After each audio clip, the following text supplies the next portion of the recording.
Hello, Acho. Let us read this question. Question say that evaluate integration e raised to the power 2x sin x cos x dx. इसका हम लोगों को integration करना है।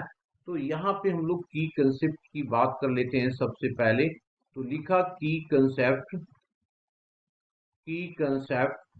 और हम लोग को सबसे पहले यूज कर लेना है integration of u v of d of x, जो होता है integration of u v of d x minus of d u divided by d x integration of v of d x और पूरे का फिर से इंटीग्रेशन।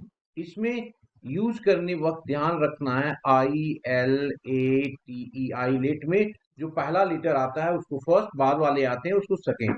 एंड सेकेंड जो हम लोग यूज करेंगे साइन 2 थीटा की वैल्यू। किसकी जी? Sign 2 theta. क्या होता है? 2 sine theta and cos of theta. ये चलिए अब आ जाइए इंटीग्रेशन पे। तो इंटीग्रेशन को अगर मैं देखूं ध्यान से तो क्या है हमारे पास जो दिया हुआ है उसको सबसे पहले मैंने लेट किया और लिखा I is equals to integration of e की power 2x sine of x and cos of x dx। मैंने क्या किया 1/2 से डिवीजन कर दिया और ये मल्टीप्लाई भी कर दिया। तो जब मल्टीप्लाई किया और डिवाइड कर दिया तो ये कन्वर्ट होकर के बन गया e raise to the power 2x और ये बन जाएगा sine of 2x of d of x। अब आई लेट में अगर देखो तो ट्रिगोनोमेट्रिकल पहले आ रहा है, एक्सपोनेंशियल फर्स्ट आ रहा है, सेकेंड आ रहा है। तो ये हो गया फर्स्ट, ये हो गया सेकेंड।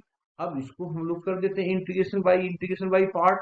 तो 1/2 ये हो जाएगा साइन एक्स आगे आ जाएगा। तो लिखा sine of 2x integration of e raise to the power 2x, e raise to the power 2x का इंटीग्रेशन आ गया e raise to the power 2x divided by 2 minus of sine x की derivative. तो 2 बाहर आ गया हमारे पास, है ना। 2 बाहर आ जाएगा क्योंकि डेरिवेटिव करेंगे तो 2 बाहर ही आएगा। ठीक है, तो ये लिख दिया 2 इंटीग्रेशन ऑफ, अब साइन का डेरिवेटिव कितना होगा कॉस ऑफ 2x। फिर से इसका इंटीग्रेशन किया हुआ है, इसको लिख दिया 2 ऑफ x डिवाइडेड बाई 2। यहाँ पे 2 और 2 कैंसिल आउट हो गया। अब आ गया हमारे पास d ऑफ x। क्लियर। अब यहाँ के बाद फिर से हम लोगों को इंटीग्रेशन करनी पड़ेगी यहाँ पे। क्यों? क्योंकि फिर से वही फॉर्मेट आ गया। अब ये फॉर्मेट आया तो फिर ये फर्स्ट हो जाएगा, ये सेकेंड हो जाएगा।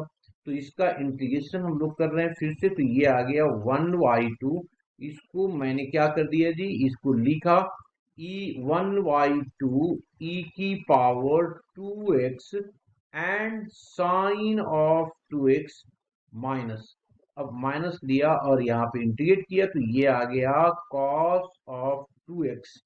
cos ऑफ 2x फिर से इसका इंटीग्रेशन करेंगे तो e raise to the power 2x divided by 2 आ जाएगा माइनस ऑफ, फिर से इसका हम लोग क्या करेंगे, ये cos x वाले हैं, फिर से इसकी डेरिवेटिव करोगे ना, तो डेरिवेटिव करोगे तो ये आ गया साइन ऑफ 2x और 2 आगे, और cos की डेरिवेटिव क्या होता है माइनस होता है, तो ये प्लस हो जाएगा into e raise to the power 2x divided by 2 of d of x। ये आ जाएगा जी। यहाँ से 2 और 2 कैंसिल आउट हो जाएगा। 2 और 2 क्या हो गया कैंसिल। ये वाला जो पोर्शन है वो देखिए क्या है, ये वाला जो पोर्शन है ये देखो यहाँ पे हमारे पास दिया हुआ है, तो इसको एक बार एडजस्टमेंट करते हैं उसके बाद लिख देते हैं ना। तो ये पोर्शन अब हमारे पास जो आ गया ये 1/2 बाहर है हमारे पास, और ये यहाँ से 1/2 और बाहर निकल जाएगा। ठीक है, तो एक काम करते हैं, यहाँ पे लिख दिया हम लोगों ने यहाँ पे 1/2 और e की पावर 2x भी कॉमन ले लेते हैं ना।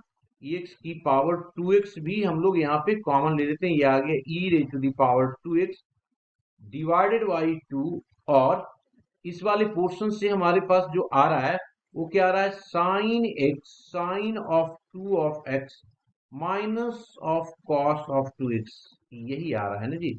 अब ये वाला पोर्शन यहाँ पे हमने क्लोज कर दिया, ये 1/2 यहाँ पे आ जाएगा तो ये माइनस में आ जाएगा 1/2, तो ये आ गया 1/2 ऑफ i।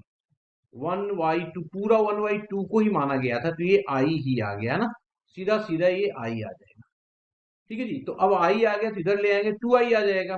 और 2i आया तो फिर से यहाँ पे 2i आ गया ना, तो 2i equals to 1/4 e raise to the power 2x और sine of 2x minus of cos of 2x।